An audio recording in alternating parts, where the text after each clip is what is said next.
humains pour accompagner cette ambition-là. Et c'est dans ce sens qu'un certain nombre de mesures ont été prises au niveau de l'école primaire, au niveau du secondaire, au niveau du supérieur, et notamment au niveau du supérieur, l'ouverture de l'ESATIC.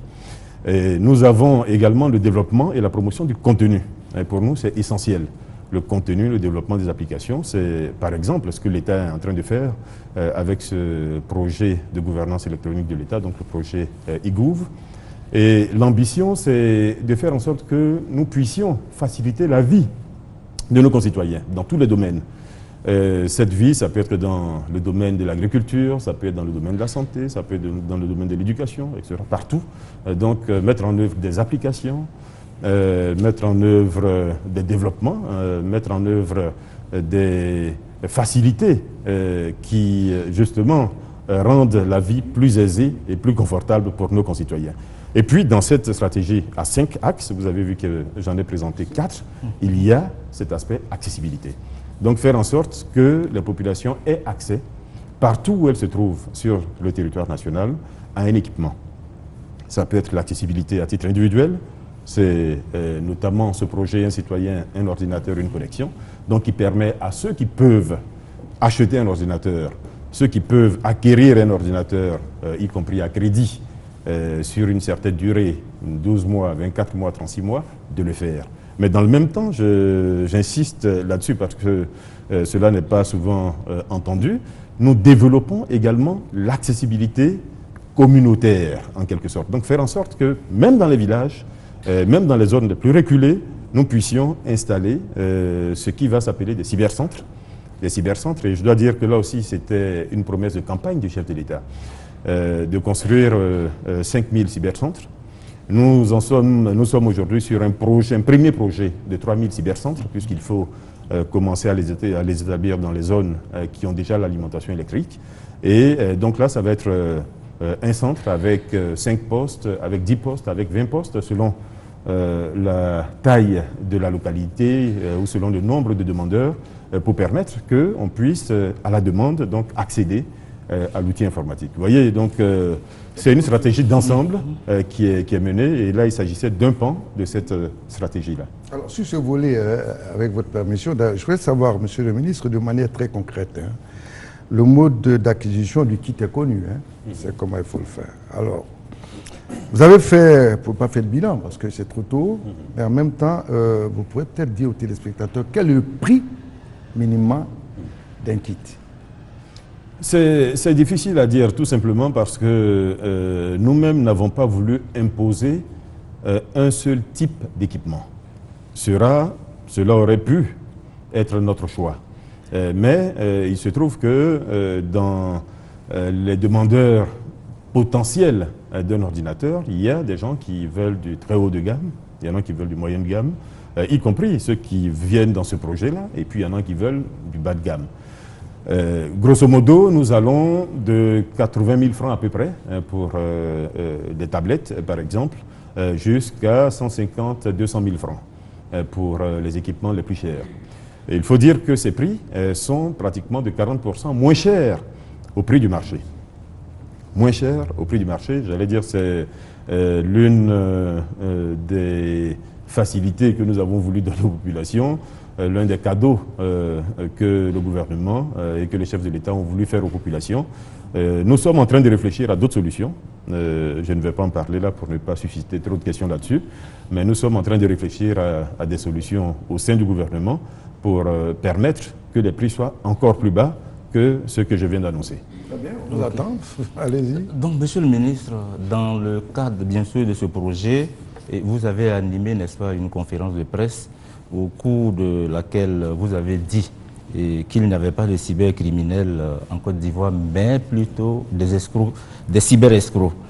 Monsieur le Ministre, quelle différence la population doit faire entre le cybercriminel et le cyberescroc?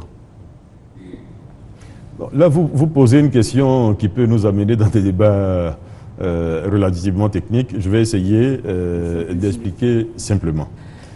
La cybercriminalité aujourd'hui, c'est quoi? C'est les infractions qu'on peut commettre sur un réseau, sur un système informatique, ou à travers ce réseau, informatique, ce réseau de télécommunications.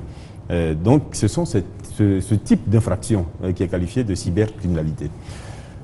Et le constat que nous faisons, pour vous donner quelques exemples dans ce cas-là, c'est par exemple entrer dans un système informatique, prendre des mots de passe, user de ces mots de passe-là pour se donner des privilèges. Ça peut être prendre de l'argent sur un compte quelque part, ça peut être accéder à de l'information. Donc ça peut être de la cybercriminalité dans le but, par exemple, d'espionner quelqu'un. Ça peut être, par exemple, envoyer des messages invasifs dans un système informatique juste pour perturber le fonctionnement de ce système-là. Les spams, par exemple. Donc cela arrive entre concurrents, par exemple, à l'approche d'une opération importante, d'un lancement, d'un marché, on perturbe le fonctionnement de l'adversaire. Ça, c'est de la cybercriminalité. La pédopornographie, pour en parler, donc c'est les images qui mettent en scène des enfants sexuellement, c'est interdit par l'ensemble des lois dans le monde. Ça, c'est de la cybercriminalité. Et je peux continuer sur la liste des choses qui sont clairement définies comme étant des actes de cybercriminalité. Qu'est-ce qu'on constate en Côte d'Ivoire pour faciliter les choses? L'essentiel, c'est l'escroquerie au sentiment. Quelqu'un est ici, prend des images d'une jeune fille et puis essaie de séduire à distance quelqu'un qui est ailleurs et qui se laisse prendre à la maison et qui lui envoie de l'argent régulièrement pour, en guillemets, satisfaire à des besoins que la personne exprime à partir d'ici. Ça peut être également de l'escroquerie à la loterie. On vous appelle, on vous dit que vous avez gagné. Vous avez gagné 100 millions de francs CFA, mais pour avoir les 100 millions de francs CFA, il faut que vous puissiez, par exemple, mettre à disposition ceci ou cela. J'ai reçu moi-même, et ils sont nombreux les Ivoiriens qui ont reçu ces messages, de personnes qui disent j'ai 40 emplois, par exemple, à la fonction publique, j'ai 10 places à l'ENA, mais bon, il faut m'envoyer telle somme pour que je puisse... Oui, c'est de l'escroquerie qui utilise probablement un ordinateur ou un téléphone, mais ce n'est pas de la cybercriminalité en tant que telle. Je souhaite que nous arrêtions de nous auto-flageller en Côte d'Ivoire. Nous ne sommes pas du tout un paradis de cybercriminels. Nous avons pris, je dois dire aussi, insister peut-être sur ce point aussi, nous avons bien pris la mesure de ce que cette petite escroquerie-là gêne les populations. Que cette petite escroquerie, effectivement, ternit l'image de la Côte d'Ivoire. Et c'est pour cela que nous avons pris des dispositions qui sont aujourd'hui suffisamment fortes, j'insiste sur le suffisamment fortes, pour arrêter, pour mettre fin à ce type de pratique. Vous en avez les moyens? Aujourd'hui, nous en avons les moyens, parfaitement. Humains, techniques? Nous en avons les moyens et il suffit de voir, j'allais dire, il y a quelques années, quand on parlait de cybercriminalité en Côte d'Ivoire, nous-mêmes étions effrayés parce que nous nous posions réellement des questions. Mais quand on a commencé à mettre la main sur ce que vous appelez des cybercriminels ou des brouteurs, nous nous sommes rendus compte que c'est des gens qui, en réalité, souvent n'étaient même pas qualifiés en informatique. Donc, c'est des escrocs, c'est des personnes qui sont intelligentes, certainement, et qui arrivent à prendre à défaut d'autres personnes. Mais aujourd'hui, le dispositif qui est mis en place, pour en parler rapidement, ce dispositif, c'est l'identification des abonnés qui a été faite. Vous avez fini, hein? Cette opération est terminée.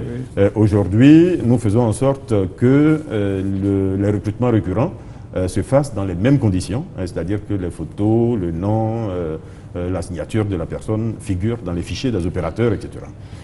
Nous avons renforcé la collaboration entre les structures en charge de la lutte contre la cybercriminalité, notamment entre la direction de l'informatique, des traces technologiques, donc la DITT du ministère d'État, ministère de l'Intérieur et de la Sécurité, le CICERT, le Computer Emergency Response Team, qui lui est logé au niveau de la RTCI, donc service de police et experts en TIC. Et aujourd'hui, j'allais dire, tout cela, plus une touche supplémentaire de collaboration avec les maisons de transfert d'argent, parce que c'était important de les impliquer dans cette collaboration, puisque beaucoup d'opérations, la plupart des opérations d'ailleurs, se terminent par ces moyens-là, parce que c'est risqué d'envoyer de l'argent sur un compte bancaire. Donc, par ce biais, ces personnes arrivaient à transférer de l'argent et à faire payer, et à le faire payer à des personnes qui ne montraient pas, j'insiste là-dessus, de carte d'identité. Bon, donc, évidemment, à partir du moment où vous mettez fin à cela, que vous obligez les personnes qui vont retirer de l'argent dans ces maisons de transfert d'argent à montrer au préalable une carte d'identité valable, eh bien, vous arrivez progressivement à mettre fin à ces pratiques-là. Donc aujourd'hui, je dois dire que nous continuons à prendre des gens. Ça va mieux. Nous sommes à la fin du phénomène. On continuera d'en entendre parler tout simplement parce que certaines personnes continueront malheureusement, certains jeunes notamment, à tomber dans le piège. C'est ce qui se passe ces derniers temps. Mais il n'y a plus d'issue. La cybercriminalité en Côte d'Ivoire, ou cette petite escroquerie en Côte d'Ivoire, ce n'est plus une option. Donc tous les jeunes qui vont continuer, malheureusement, risquent de tomber dans le filet et de subir les foudres, j'allais dire, de la loi. Je voudrais juste peut-être mentionner le fait qu'il y a une loi qui a été prise aussi, qui est importante, c'est la loi qui lutte contre la cybercriminalité, qui dans notre dispositif est extrêmement importante, puisqu'elle a permis de définir clairement c'est quoi les actes de cybercriminalité. Et puis surtout, elle a permis de mettre des sanctions, de qualifier ces actes-là et de mettre des sanctions qui sont aujourd'hui, de notre point de vue en tout cas, dissuasives, suffisamment dissuasives. Alors, monsieur le Ce ministre, sont des sanctions fortes, jusqu'à 20 ans d'emprisonnement, jusqu'à 100 millions d'amendes, etc. Tout ça pour vous dire que ceux qui continuent à jouer à ce jeu, malheureusement,